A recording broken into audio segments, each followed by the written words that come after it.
Hi, this is Ed Massiana with Ed Talk, and this is the moment you've been waiting for. This is why you tune in and hope this is what I'm going to discuss. We're going to talk about how to choose wine. Now, I taught wine classes for a long time 25 years, 10 years at UCLA. And the first question that I would ask the students when they came in is, do you hope that this class is going to teach you how to buy wine? And everybody raised their hand, and I told them, I'm sorry, this isn't going to work. You'll get your money back. You can leave now. Because there's no way somebody can tell you how to choose wine. Let me give you a few little facts. There are 1 million different wines made in the world every single year. 1 million. Okay? Now, if you don't get around to all 1 million of them by the second year, you're already behind. And the third year and the fourth year, I've been doing this for almost 50 years. How far behind do you think I am? All right? So forget about it. Just forget about it. The most important thing you need to know is what you like. The second most important thing you need to know is how to quantify it, how to explain it, and then tell that to the person who is taking your money.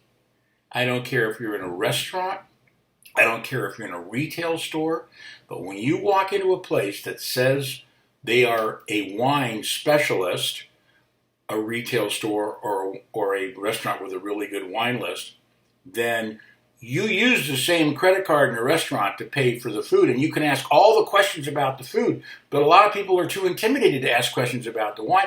But you use the same credit card. That's your ticket of entry to get what you want, all right? So don't be ashamed to say that you don't know anything about wine. I don't have any problem with it. So what's wrong with you guys, all right? First and foremost, know what you like and be able to explain it. Now, do you have to use those fancy flowery terms that a lot of other idiots use? No. You use your terms. If you want to say it tastes like a wet dish rag, then you can say it tastes like a wet dish rag. Now, if you want that in your wine, chances are you're not going to find it.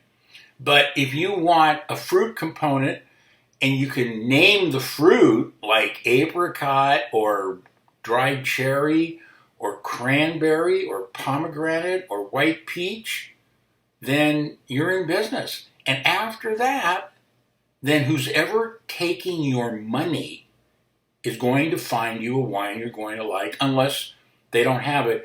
Now, if they don't have it, they may try to push you over to something that isn't very good. And then if you buy it and you don't like it, then they'll give you your money back. But we don't care about that. What we care about is finding in a retail store somebody that you can trust. Now, the push is always, too often, what's the cheapest price? Well, that's not the push, guys. That's really not.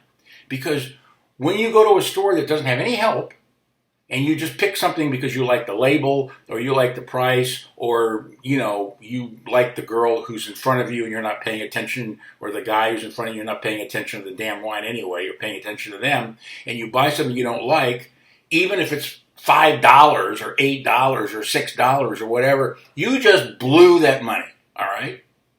And if you do it again, you blew it again, all right? Well, now we're up to $12.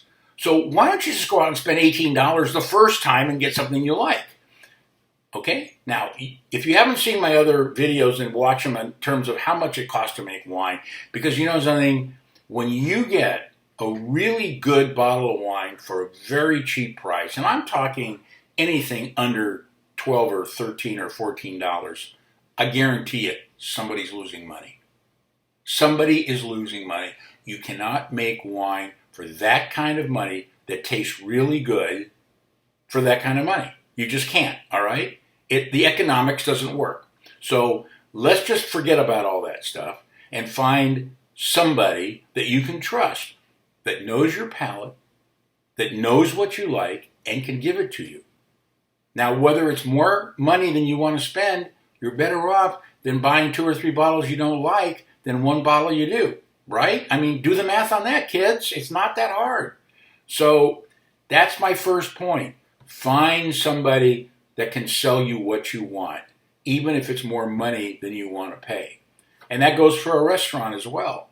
I mean, restaurants have costs. They have to charge more money than a retail store. That's just the way it is because they have ridiculous costs and they don't make a lot of profit, believe it or not. Yeah, I know it sounds like they should, but the fact is I've done this and they don't make any money. Matter of fact, I don't even understand how they're still in business, but that's another story.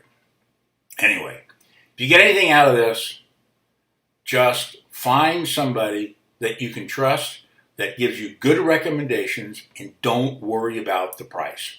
Worry about whether you'll like it. And if you do like it, you're in business. This is Ed Massiana's Wine Talk number 8.